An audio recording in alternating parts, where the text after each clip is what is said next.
Agaseke k'amakuru mu karere ngapfunduriye muri Kongo Kinshasa. Umuryango Nouvelle Société Civile Congolaise wanenze ibiganiro bya politiki byaberaga i Bujumbura mu Burundi bigamije gushakira umuti ikibazo cya politiki n'umutekano muri Kongo Kinshasa. Uyu muryango wavuze ko uburyo bwakoreshejwe muri ibyo biganiro busa n'ubwo igihugu cyagiye gikoresha mu myaka irenga 20 ishize, nyuma y'uko butarigeze bukemura ibibazo mu buryo burambye. Uyu muryango wavuze ko ibiganiro nk'ibi byagiye bikorwa kenshi bikarangira hasinywa amasezerano meza ku mpapuro ariko ntakirwe mu bikorwa uko bikwiriye. Ibyo ngo byatumye amakimbirane politiki n'umutekano komeza kwisubiramo. Uyu muryango usanga hakenewe uburyo bushya bwo gukemura ibibazo bya Kongo, harimo n'ibiganiro by'imakaza ubumwe bw'abanyekongo bose, kubahiriza itegeko nshinga, gukomeza inzego za leta no gukemura ibibazo abaturage bahura nabyo aho kwishingikiriza gusa ku nama zihuza abanyapolitike. Nouvelle Société Civile Congolaise yanagaragaje impungenge ko niba impamvu z'ibibazo zitarwanwa zerewe mu mizi, ibiganiro bya Bujumbura bishobora kuzagira iherezo nk'iryandi masezerano yabanje adatanze umusaruro wari utegerejwe. Ibi bitekerezo bije mu gihe Perezida Wundi Evariste Ndayishimiye uri no kuyobora umuryango wa Afurika yunze ubumwe muri kino gihe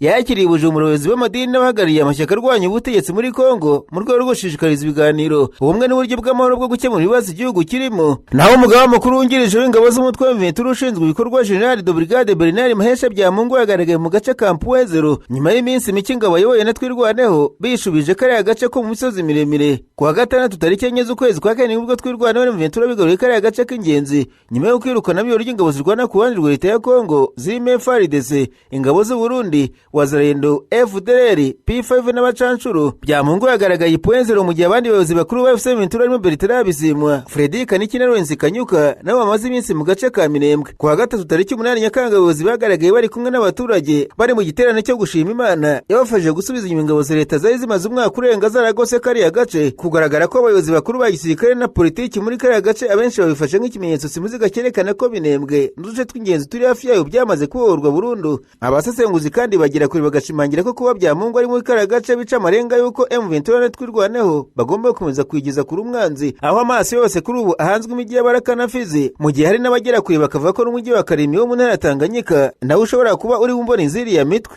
Mbabwire kandi ko Perezida wa Leta Zunze Ubumwe za Amerika Donald Trump yashimangiye ko yagize uruhare mu kurangiza amakimbirane maze igihe hagati y'u Rwanda na Kongo Kinshasa. Gusa ibimenyetso bihabanye n'imvugo ye. Trump yavugiye mu kiganiro n'abanyamakuru ubwo yari mu ndege ya Air Force One avuye mu nama ya NATO yaberaga muri Turukiya. Muri icyo kiganiro yavuze ko intambara yo mu karere yari imaze igihe kirekire kandi yagejeje kuyihereza icyo yise ikibazo cyari kimaze guteza urupfu rw'abantu benshi. Yavuze ko iyi ntambara yari imaze guhitana abantu benshi cyane, ndetse akoresha amagambo akomeye avuga ko abantu bagera kuri 15 bari barishwe baciye imitwe. Ati Trump yarangije intambara 8 harimo iya Azerbaijan, tekereza ku ntambara narangije 8 harimo n'izari zimaze imyaka 30. Urebye muri Kongo n'u Rwanda nari hagaritse nyuma y'imyaka 14 abantu 15 bicwe bakaswe imitwe. Ibyo Trump yavuze byaje mu gihe umunyamakuru yamubazaga ku byari maze iminsi bivugwa ko Maria Corina Machado utaravugaga rumwe n'ubutegetsi bwa Nicolas Maduro yabujijwe na Amerika kuva mu buhungiro ngo ataye muri Venezuela nyuma y'uko umugabo wakuwe ku butegetsi. Trump yavuze ko atigeze afata icyo cyemezo ndetse ko atabona impamvu yagifata kuko Machado ari umuntu mwiza wemeye no kumuha igihembo cy'amahoro cya Nobel yari yegukanye. Yavuze ko Machado yamuhaye iki gihembo kubera ko yahagaritse intambara 8 zirimo niyo yise y'u Rwanda na Kongo Kinshasa. Mu magambo ya Trump yavuze ko ari amakimbirane menshi ku isi yagize uruhare mu kuyahagarika, ashimangira ko ibikorwa by'ubuhuza byagize uruhare mu guhagarika intambara. Trump yavuga ko arangije amakimbirane y'u Rwanda na Kongo bishingira ku masezerano y'amahoro ibihugu byombi byashyizeho umukono na Washington kuri enye kuza ku mwaka ushize. Ni amasezerano atanga umurongo ku buryo bwo gukemura amakimbirane n'umwuka mubi bimaze igihe biri hagati y'u Rwanda na Kongo Kinshasa, haherewe ku gusenya umutwe wa FDLR ufashwa na leta ya Kongo no kuvanaho ingamba z'ubwirinzi z'u Rwanda. Ibyagizwe hagati y'u Rwanda na Kongo byagomba kubakirwa mu biganiro bya Doha bihuza Kongo n'umutwe wa M23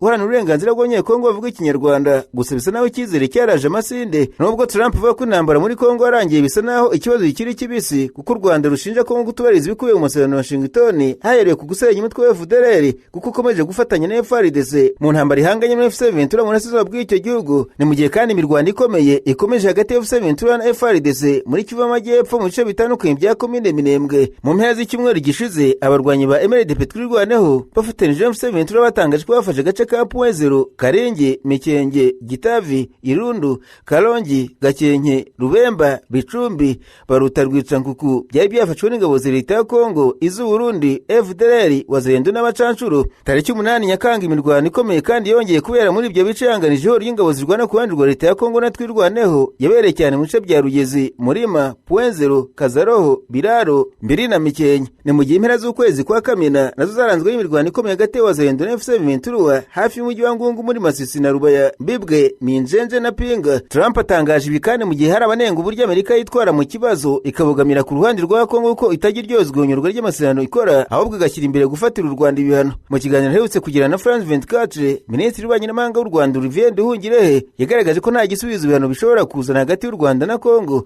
Ati mbere na mbere ibihano bibogamira ku ruhande rumwe kandi nta musaruro byatanga. Gutanga ibihano si inshingano y'umuhuza, niwe umuhuza abona ko gufata ibihano ari ngombwa, kubifatira uruhande rumwe byoshya urundi. Minisitiri Nduhungirehe yakomeje agira ati ariko ku rundi ruhande tubwira umuhuza wa Amerika ko twagiranye amasezerano n'uruhande rwitwa Kongo Kinshasa rwemeye guhagarika imirwano no gusenya FDLR. Amahoro ntiyaboneka mu gihe uruhande rumwe ari rwo rwubahiriza ibyo rusabwa mu masezerano. Yagaragaje ko ingaruka zo kubogama zatangiye kugaragara ko ingabo za Kongo zenyigijwe ibitero ku banyamurenge muri komine Minembwe no ku bindiro bya FCM Ventura kubera ko Perezida Tshisekedi yabonye ko Amerika nta kimutwara. Ati gukomereza muri uyu murongo ni bibi, dukwiye kwicara ku meza buri ruhande rukubahiriza ibyo rusabwa mu masezerano. Kugeza ubu amasezerano ya Washington afatwa nk'ataratanze umusaruro kubera ko leta ya Kongo yakomeje kurenga ku gahenge, inakomeza gufasha umutwe wa FDLR, inashyira ku ibere abarwanya leta y'u Rwanda. Ese aho ufite indwara zakubayeho akarande, reka nkurangire muganga Ruhumuza ukorera Kibabi muri Kongo Kinshasa. Ni umuhanga akuvura akoresheje ibimera. Muganga Ruhumuza akuvura amarozi yaba ibitegano cyangwa se ibihuherano, akuvura akarande, igicuri, igifu kidakira n'umutwe udakira, imidido ndetse n'ibindi. Umwihariko wa muganga Ruhumuza arakuvura ugakira neza kandi avura akoresheje ibimera. Mwamusanga mu mujyi wa Kibabi hirya hangaha i Masisi cyangwa se mu mujyi wa Rubaya. Waba unamukeneye ukamwandikira cyangwa ukamuhamagara ukoresheje WhatsApp, urandika akamenyetso ko guteranya 24 38 46 58 18 arakubwira uko wamugeraho, kuko bamugezeho bose bamutangira ubuhamya. Umwihariko wa muganga Ruhumuza nuko anahugura abandi baganga mu kuvura bakoresheje ibimera.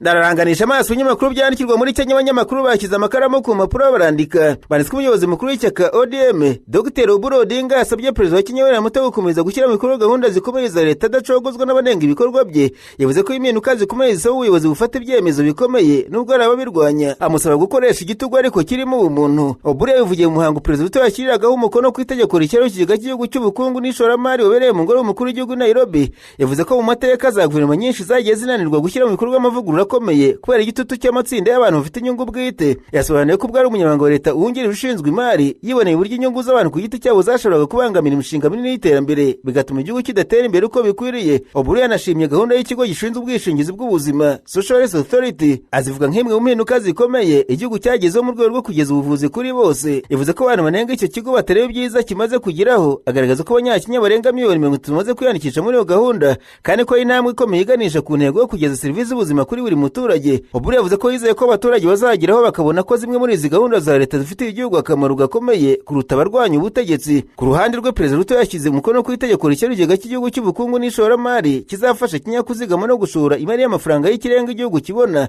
hagamijwe guteza imbere ubukungu mu gihe kirekire no kurinda igihugu ihungabana ry'ubukungu mu bihe biri imbere. Ubwo ariko kandi mu gihe Kenya yitegura amatora rusange ateganyijwe umwaka utaha, amashyaka akomeye ya politiki akomeje guhura n'ikibazo cy'uko bamwe mu bayobozi n'abanyamuryango bayo bayavamo bakajya mu yandi mashyaka cyangwa se bagatangaza ko bazakora politiki yigenga. Ishyaka ODM ni rimwe mu yibasiwe cyane n'iki kibazo. Bamwe mu bayobozi baryo bavuga ko bahisemo kurivamo kubera ko ritakigaragaza umurongo utavuga n'ubutegetsi nk'uko byari bisanzwe, ahubwo rikaba ryarinjiye mu mikoranire hafi n'ubutegetsi bwa Perezida William Ruto. Bavuga ko ibyo byatumye ritakaza indangagaciro y'intego ryari risanzwe riharanira. N'andi mashyaka arwanya ubutegetsi nayo ari guhura n'ibibazo byo kutumvikana imbere mu buyobozi, aho bamwe mu banyapolitiki bahindura amashyaka bitewe n'aho babona amahirwe yo kubona imyanya cyangwa se gushyigikirwa mu matora ateganyijwe umwaka utaha. Abasesenguzi ba politiki bavuga ko kwimuka kwinshi bugaragaza ko amashyaka menshi akiri mu rugamba rwo kwiyubaka no gushaka uko yakwitegura neza amatora ari imbere. Banagaragaza kandi ko bishobora guhindura cyane imbaraga z'amashyaka n'uburyo amatora y'umwaka utaha azagenda. Hari kandi impungenge ko gukomeza kwimuka kw'abanyapolitiki bishobora guca intege abayoboke b'amashyaka no gutuma habaho amashyirahamwe mashya cyangwa se ururishya ry'abashaka guhangana n'ishyaka riri ku butegetsi mu matora ari umwaka utaha. Hashize hashize iminsi 23 uwahoze ari visi perezida wa Kenya Rigathi Gachagua atangiye ikiruhuko cy'iminsi 45 mu rugo rwe rwa Munyoro, aho yavuze ko ashaka gutekereza ku cyerekezo cya politiki mbere y'amatora rusange ateganyijwe umwaka utaha, ariko kugeza ubu nta mwanzuro urafatwa kuzahagararira ihuriro ry'abarwanya ubutegetsi nk'umukandida wa perezida. Muri icyo kiruhuko Gachagua yakomeje kwakira abanyapolitiki, abakuru b'amadini, abayobozi b'inzego zitandukanye n'abaturage baganira ku buryo hubaka ubumwe bw'abarwanya ubutegetsi bwa perezida William Ruto. Icyakora ibiganiro biracyakomeje ariko nta kiragaragara nk'ikimenyetso cy'uko habonetse ubwumvikane ku mukandida umwe. Mu bayobozi bavuga mu bashobora guhatanira guhagararira ihuriro harimo Kalonzo Musyoka, Fred Matiang'i, Eugene Wamalwa na Rigathi Gachagua ubwe. Buri wese afite abayoboke bamushyigikiye, ibintu bituma kugera ku mwanzuro umwe bikomeza kugorana. Abasesenguzi ba politiki ya Kenya bavuga ko nubwo abarwanya ubutegetsi bahuriye ku ntego yo guhangana na perezida Ruto mu matora y'umwaka utaha, bazakinira kwihutisha ibiganiro kugira ngo birinde amakimbirane ashobora kubaca intege no kubatandukanya mbere y'igihe cyo kwiyamamaza. Inkuru igaragaza ko kugeza ubu urugendo rwo gushaka umukandida umwe rukiri hagati, kandi ko amahitamo azafatwa mu mezi ari imbere ashobora kugira uruhare rukomeye mu ishusho ya politiki ya Kenya mbere y'amatora y'umwaka utaha. Agaseke k'amakuru mu karere gapfunikiriye muri Tanzania, abanyamakuru bakozeje ba muri no barandika banditswe n'ubwo imyigaragambyo yari iteganyijwe ku itariki 7 Nyakanga itabaye nk'uko byari byitezwe. Ubucuruzi muri Tanzania bukomeje guhura n'ingaruka zatewe n'ubwoba bw'uko ishobora kuba. Abacuruzi benshi bavuga ko buri gihe havuzwe imyigaragambyo abakiriya baguma mu ngo, amaduka agafunga kare cyangwa se ntanakingure, bigateza igihombo gikomeye. Abakora ubucuruzi bavuga ko ikibazo kitari imyigaragambyo ubwayo gusa, ahubwo ari ugorana impungenge z'umutekano no kutamenya uko umunsi uzagenda. Ibyo bigatuma ibikuru by'ubucuruzi ubwo n'izindi serivisi bihagarara cyangwa se bigakorwa ku rwego ruto, nubwo nyuma bigaragara ko nta mvururu zabaye. Abasesenguzi mu bukungu bavuga ko ibikorwa by'ubucuruzi bihagaritswe kenshi kubera ubwoba igihugu gitakaza umusaruro, abashoramari bagatakaza icyizere, kandi n'abakozi benshi bo mu rwego rw'ubucuruzi bakabura amafaranga yinjira ku munsi. Bavuga ko kugira ngo ubukungu bukomeze gutera imbere hakenewe umutekano uhamye ndetse n'icyizere ko ibikorwa by'ubucuruzi bitazahungabanywa buri gihe havutse impaka za politiki. Iyi nkuru yibutsa ko ibibazo bitatangiye umwaka gusa no mu bihe byashize, igihe habaga hamaze gukwirakwira amakuru y'imyigaragambyo ko ushobora kuba ubucuruzi bwagiye bugira igihombo n'ubwo imyigaragambyo imwe n'imwe itigeze iba. Mu gihe guverinoma ikomeza gushimangira ko umutekano uhagaze neza kandi ko abaturage bakwiye gukomeza ibikorwa byabo bisanzwe, bamwe mu bacuruzi basaba ko habaho uburyo burambye bwo kugabanya impungenge ziterwa n'ibibazo bya politiki kugira ngo ubucuruzi n'ishoramari bitazahora bihungabanywa n'ibihuha cyangwa se impungenge z'imyigaragambyo. Naho abasesenguzi muri politiki muri Tanzania bakiriye neza amasezerano y'ubwiyunge ategerejwe gusinywa hagati y'ishyaka riri ku butegetsi CCM n'ishyaka risanzwe rirwanya ubutegetsi ACT Wazalendo. Bavuze ko ashobora kongera kubaka icyizere hagati y'imari za politiki no guteza imbere ituze cyane cyane muri Zanzibar, ariko banashimangira ko amasezerano azagira akamaro karambye ari uko azakurikizwa n'ivugururwa ry'inzego za leta n'amategeko agenga amatora. Amasezerano aje nyuma y'amezi menshi y'ibiganiro hagati y'impande zombi. ACT Wazalendo yari yaranze kwinjira muri guverinoma y'ubumwe bw'igihugu muri Zanzibar, ivuga ko itanyuzwe n'imigendekere y'ibyavuye mu matora rusange y'umwaka ushize. Umusesenguzi wa politiki wo muri kaminuza ya Dar es Salaam Dr. Richard Mbunda yavuze ko gusinya amasezerano bigaragaza ko impande zombi zageze ku bwumvikane ku bibazo byari bimaze igihe bibatandukanya. Igaragaje ko kimwe mu byitezwe ari uko ACT Wazalendo izafata imyanya yo muri guverinoma y'ubumwe bw'igihugu yari isigaye idafite abayihagarariye, ariko yibukije ko intsinzi y'aya masezerano itagomba gupimwa gusa ku myanya ya politiki, ahubwo no ku buryo ubwisanzure bwa politiki n'uruhare rw'amashyaka yose bizongerwa. Undi musesenguzi Onesimo Kauke yavuze ko agaciro k'aya masezerano kari mu bwumvikane bwagezweho ku bibazo ACT Wazalendo yari imaze igihe ishyira imbere, aho kuba ukwemera gusa ko yinjira muri guverinoma. Yongeye ko ibibazo byagiye bivugwa mu mikorere y'amatora biri mu buryo bwo gutora hakiri kare ku nzego z'umutekano bikwiye gukemurwa kugira ngo abaturage bongere kugira icyizere inzego z'amatora. Dr. Revocatus Kabobe muri Open University of Tanzania yavuze ko amasezerano akwiye kureberwa mu murongo w'andi masezerano y'ubwiyunge yabaye hagati ya CCM n'ishyaka CUF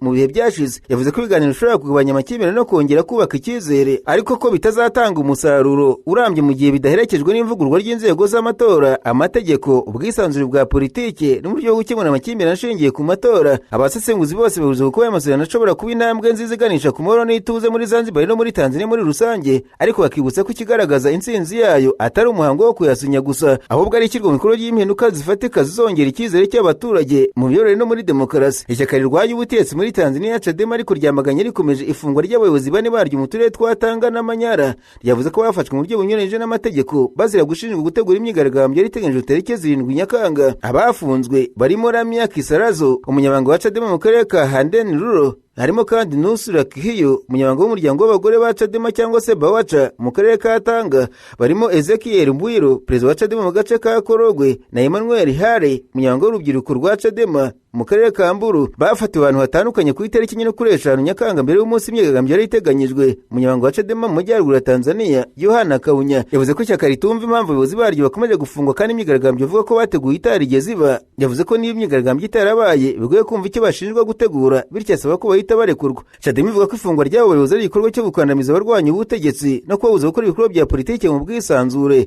Ishyaka risanga inzego z'umutekano zikwiye kubahiriza amategeko n'uburenganzira bw'abaturage aho gufata abantu batakoze icyaha. Ibaye mu gihe muri Tanzania hakomeje umwuka muri wa politiki w'inzego z'umutekano zongereye ibikorwa byo gukumira imyigaragambyo yari yahamagajwe n'amatsinda atavuga n'ubutegetsi. Mu minsi yashize abantu benshi nabwo batawe muri yombi mu rwego rwo gukumira iyo myigaragambyo. Ibintu byakomeje guteza impaka ku burenganzira bwo kwigaragambya no gutanga ibitekerezo mu gihugu. Babwire kandi ko umuryango Fondation Bonne Action umugiraneza uyoborwa n'umufasha wa perezida w'u Burundi Angeline Ndayishimiye Ndayubaha wegukanye igihembo cy'ishami ry'umuryango w'umubiri gita ku buzima bw'imyororokere UNFPA. Angeline Ndayishimiye yashinze umuryango 2019 agamije gufasha abaturage batishoboye kurusha abandi no gutanga umusanzu mu iterambere rirambye ry'u Burundi. Fondation Bonne Action umugiraneza ikora ibikorwa bitandukanye birimo guteza imbere ubuzima bw'abaturage, uburezi n'imibereho myiza y'abana. Umuryango unafasha abagore n'imiryango ikeneye cyane nk'uko bigaragara ku rugo rwa UNFPA. Mu mwaka wa 2022 watangije ivuriro rya Polyclinique umugiraneza mu ntara Gitega rigamije gutanga serivisi z'ubuvuzi rusange n'ubwihariye zirimo izita ku buzima bw'abana ndetse n'ubuzima bw'imyororokere. Fondation Bonne Action umugiraneza kandi ifasha abagore barwaye indwara zo mu myanya ndangagitsina, abana bafite ubumuga bavukanye n'abahuye n'ihohoterwa rishingiye ku gitsina. Yanashinze kandi ishuri ryitwa Socrane du Savoir ritanga uburezi, amafunguro ku banyeshuri ndetse rinakora ubukangurambaga bwo kwirinda inda ziterwa abangavu. Mu ijambo yije kubitabira umuhango wo kwakira iki gihembo, Angeline Ndayishimiye yavuze ko kugihabwa na UNFPA hari icyubahiro gikomeye ndetse n'ubutumwa bubashishikariza gukomeza gukorera abaturage bafite umurava. Ati iki gihembo kiradutera imbaraga zo gukomeza gukora umurimo wacu twitanga tudacogora. Igihembo cya UNFPA cyatanzwe ku nshuro 41 cyashyizweho mu 1981 n'inteko rusange y'umuryango w'abibumbye Loni, gitangwa ku bantu cyangwa se imiryango yagaragaje uruhare rudasanzwe mu guteza imbere ubuzima bw'imyororokere, igenamigambi ry'umuryango n'iterambere ry'abaturage.